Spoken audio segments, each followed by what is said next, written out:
Google reportedly offers to tweak its search results to avoid the EU fine. The company Discord, blamed for its recent breach, says it wasn't hacked. And OpenAI will let adults use ChatGPT for erotica starting in December. It's Wednesday, October 15th, and here's a quick look at tech in the news this morning from Engadget.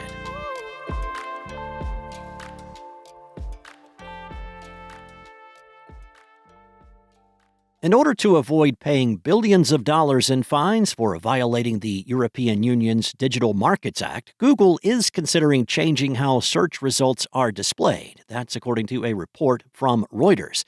EU regulators first took issue with Google's search and Play Store businesses back in March, claiming it favored its own services in search results over third-party options and prevented developers from informing customers of alternative ways of accessing apps.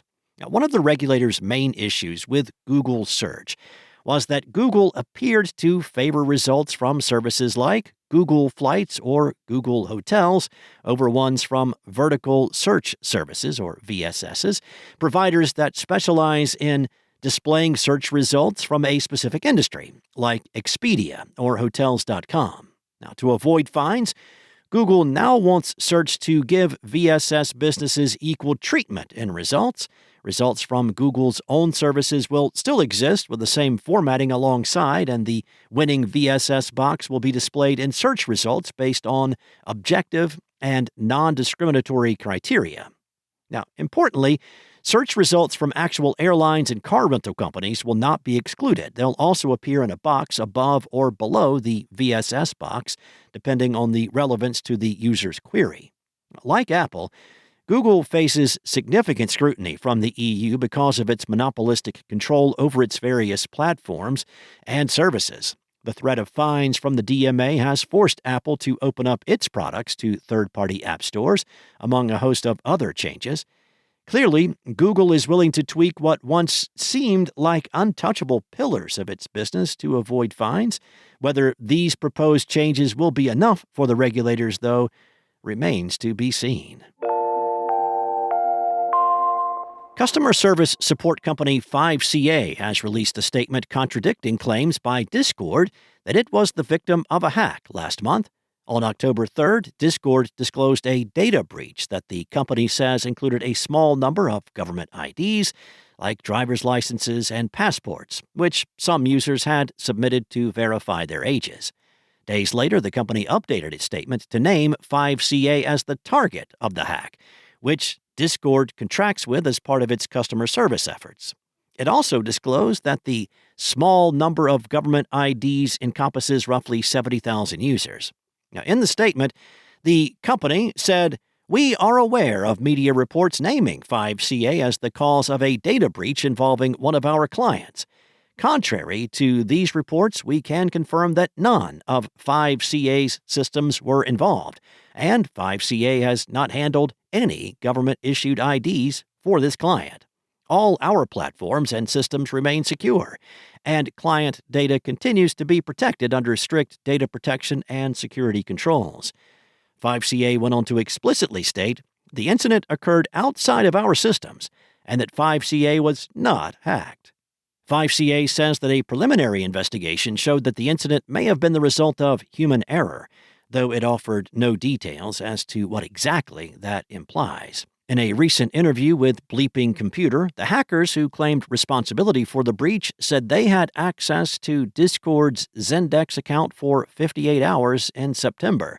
The group claims that they gained entry through compromised login credentials belonging to a support agent employed by a third-party company. Discord has not yet responded to the company's claims.